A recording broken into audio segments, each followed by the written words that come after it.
Baru-baru ni, kita dikejutkan dengan insiden letupan paip gas di Putra Heights yang mengakibatkan kerosakan rumah mencecah 65 juta. Api tu bukan saja musnahkan struktur rumah, tapi pendawaian elektrik dan pelbagai kemudahan lain juga. Dalam keadaan macam ni, insurans rumah bukan lagi pilihan, tapi keperluan. Bagi yang tak tahu, insurans rumah ni sebenarnya pelindung untuk kediaman kita. Ia lindungi rumah daripada keadaan yang tak disangka-sangka, macam kebakaran, banjir atau kecurian. Kalau tiba-tiba rumah tu terbakar dan kita ada polisi insurans yang betul, bolehlah kita relax sikit sebab kos baik pulih tu akan dibantu oleh pihak insurans. Ada beberapa jenis insurans rumah yang biasa orang ambil. Paling asas, insurans kebakaran. Yang ni fokus kepada perlindungan struktur rumah kalau berlaku kebakaran atau kilat. Tapi jangan silap ya, insurans ni tak cover barang dalam rumah. Tapi kalau nak up sikit polisi ni, anda boleh beli perlindungan tambahan. Contohnya, insurans boleh bantu cover kos jelaga dan asap, kos berpindah sementara ke tempat lain dan juga kos untuk bersihkan tapak rumah selepas kejadian. Polisi pemilik rumah pula lebih fokus kepada struktur fizikal rumah. Kalau atap bocor sebab ribut, dinding retak sebab tanah mendap atau paip bocor sampai lantai rosak, inilah insurans yang akan bantu kita. Pendek kata, ia lindungi rumah kita dari luar sampailah ke dalam. Tapi bukan barang dalam rumah ya. Kalau kita nak protect barang dalam rumah macam TV, laptop, perabot dan barangan berharga, kita perlukan polisi isi rumah.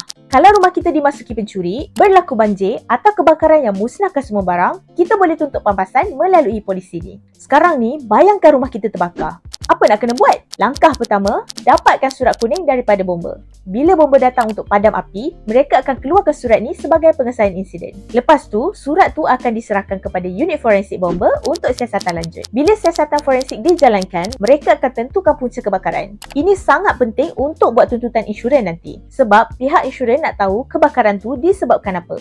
Kecuaian sendiri atau sebab luar jangka. Lepas tu, terus pergi buat laporan polis. Dalam laporan tu, senaraikan semua barang yang rosak atau musnah. Lagi lengkap laporan tu, lagi mudah proses klaim insurans. Seterusnya, kena buat laporan di balai bomba. Bawa dokumen penting macam cover note insurans, salinan laporan polis dan kad pengenalan. Dari situ, bomba akan keluarkan surat permohonan laporan kebakaran yang kemudiannya perlu dihantar ke Balai Polis Negeri untuk dapatkan laporan lengkap. Sekarang, tiba masa untuk buat tuntutan insurans. Ambil gambar semua kerosakan sebagai bukti. Maklumkan kepada ejen atau syarikat insurans secepat mungkin. Biasanya, mereka akan hantar adjuster datang untuk tengok keadaan rumah dan anggarkan nilai kerosakan. Jangan lupa isi borang tuntutan dengan lengkap. Sertakan sekali dokumen sokongan macam laporan polis, laporan bomba, senarai kerosakan dan resit pembelian kalau ada. Semua ni sangat penting untuk mudahkan proses semakan pihak insurans. Biasanya, kalau semua dokumen dah lengkap dan tiada isu besar, bayaran pampasan boleh dibuat dalam tempoh antara 7 hingga 14 hari bekerja. Tapi bergantung juga tahu pada polisi dan syarikat insurans masing-masing. Antara dokumen penting yang perlu ada masa buat tuntutan ni ialah borang klaim yang lengkap, senarai kerosakan harta benda,